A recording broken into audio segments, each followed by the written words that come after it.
Buwelta, si Sen Marcoleta kay Sandro Marcos at PBBM nagwapang daw umano at Sen Marcoleta. Hawak na ang USB kailangan. Daw umano ito malaman ng taong bayan at Senator Marcoleta. Handang buwagin ang opisina ng DPU, kaya panoorin po natin ito mga kababayan at pakinggan natin ng mabuti.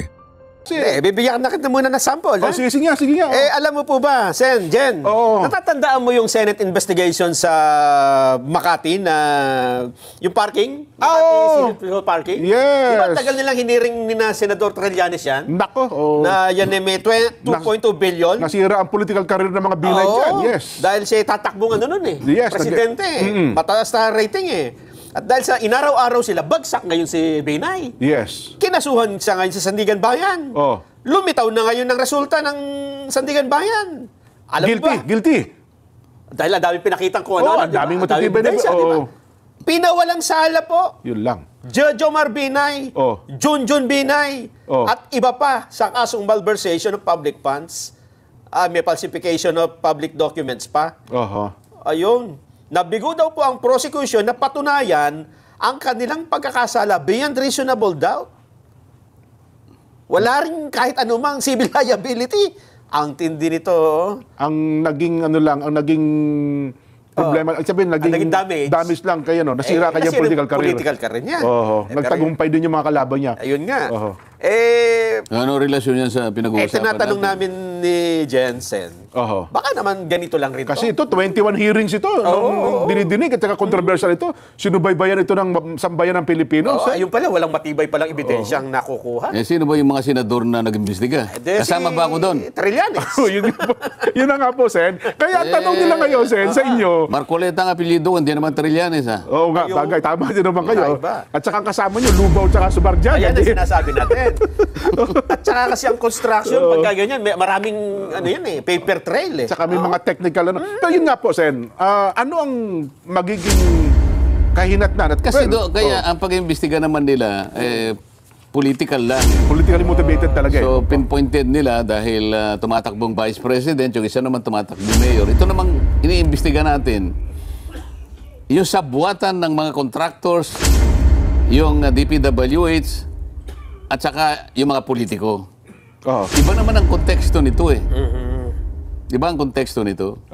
Kaya kinakailangan maipakita natin, lalong-lalo na kung talagang may lalabas nila, na talagang meron na tayong listahan ng mga ghost projects, may admission na sila, gusto ko makita, para doon pa lang, papanagutin na natin kung sino may kasalanan. Kasi ghost ito eh. Totoo po.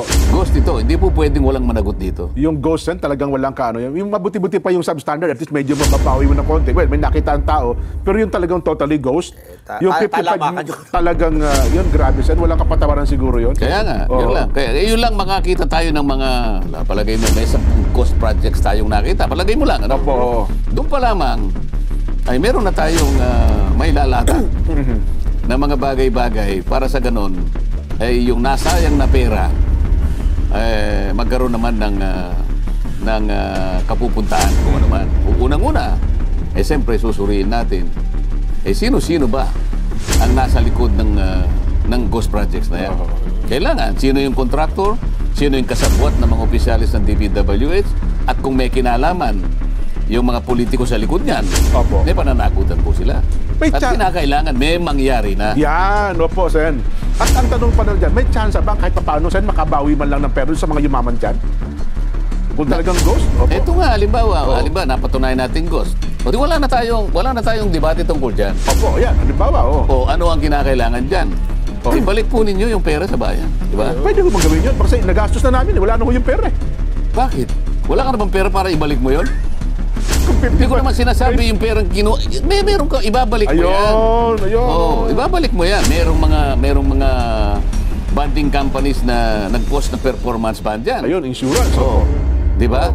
Kung halimbawa yung COA, paano mo napirmahan niya na completed ang project, ghost pala? Hindi ba mananagot kung sino man yung, hanggang saan na nga abutan sa mga auditor na yan? Opo. Kasi pumirma kayong lahat eh. Pinatunayan ninyo, sinertify ninyo, unang-una, mayroong certification of completion. Yan. Sino lahat ang opisyal ng DPWH ang pumirma niyan at pinaglulukon nyo ang taong bayan? Ikaw, may kasangkot ka pa riyan, pumirma ka pa dyan, di ba? Yan. Sino ang politiko na kasangkot yan? Kailangan dito pa lang. Dito pa lang, kung halimbawa yung mga mapatunayan na nandyan at kasama pa sa DPWS, abay, kinakailangan nyo nang tanggalin. Outright, tanggalin nyo na without prejudice to criminal or civil or administrative prosecution. Diba? Kayo naman contractors na napakasangkapan dyan, ibalik po nyo yung pera. Ibalik po ninyo. Yun. May babalik pa. Yun ang siguro. Hindi mo ibabalik. Kung sabihin wala na ho eh. Di kukunin ko lahat yung ano mo. Lahat. Yung mga mamahalin na sakyan, gano'n. Kukunin ko lahat yung may pag-aari mo para itapat doon sa ginawa ninyong pandililan sa tao. Pwede ba i-sheriff yun, Sen? Kunin mo mga gano'n. Para nga madali tayo, kung gusto mo, ganito na lang, ha? Di muna kita ipoprosecute, ibalik mo. Anong katapat ito? Yung pong apat na pong sasakyan po na mamahalin, pati po yung bahay ko, inyo na po. Ibenta po ninyo para maibalik po. Okay, pumirma ka rito. Bid ako doon sa isang sasakyan, paborito ko yung ganda nung isa. Ang ganda nung isa. Ibabara natin sa baha. Di ba? Opo. Merong indemnification. Nawalan tayo indemnify mo. Yan. So meron ka civil liability. Sige, prosecution wala na. Halimbawa, gamitin natin silang state witness. Sir, pwedeng state witness sila? Sir, pwede po ba? Merong ganong klaseng pamamaraan. Okay. Sir, pwede po ba na wala na po kaming criminal liability? Kasi royalty lang naman po ako dyan eh. Ibalik na lamang po namin. Ibabalik nyo. Sige, balik. Yan. Pero itong mga empleyado na tanggal lahat yan. Pero meron kayong pananagutan sa mata.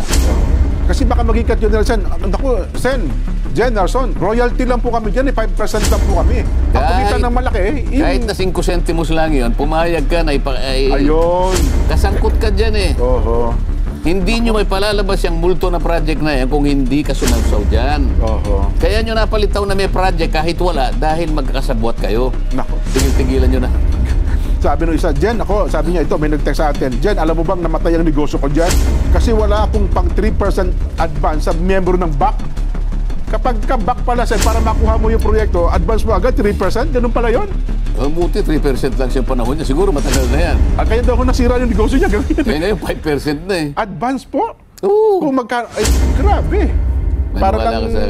Para lang makuha ng isang negosyante. Makinig kayo sa susunod na hearing. Ganun po. Para maglabasan na lahat yan. Anyway, Sen, merong isang mahalagang ahensya ng gobyerno. Wala na tayong box, ha? Mamaya po, ilalatag natin. Kasi tinatype pa po ni Natalie Peach. Isang mahalagang ahensya na dapat ay makapangyarihan pero hindi pinapansin, Sen. Yun hong unang hearing na binanggit ninyo, River Basin Control Office.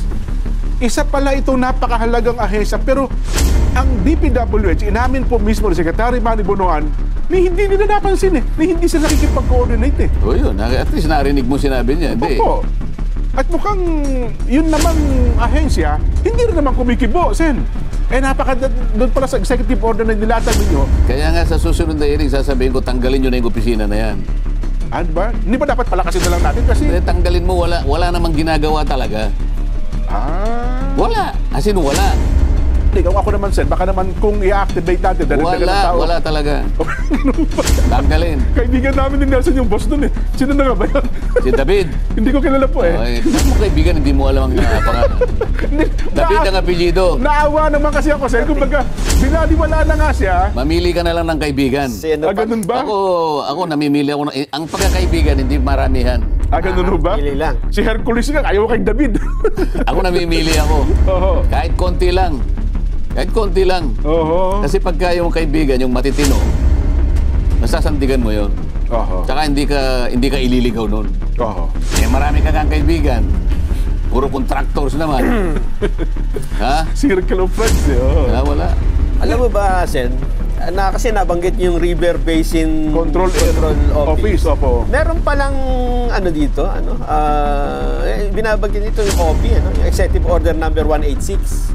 Yung nauna dyan, 510. Tapos nilagyan pa ng konti pang ngipin.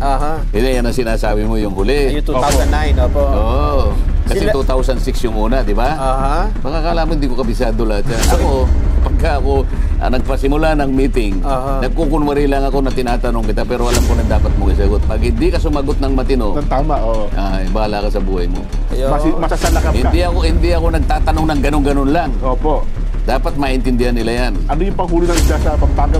Balisasa. Balisasa, bababalisasa ka pagka mali ang sagot mo. At sila pala talagang inautusan Makapangyarihan nga yung opisina na yan. sa flood control project. Basahin mo yung mandato para maintindihan ng mga kababayan natin. Nandyan eh. Tingnan mo yung nasa kundi pangalawa, pangatlo, pang-apat na whereas. Basahin mo. Mandates that the Department of Environment and Natural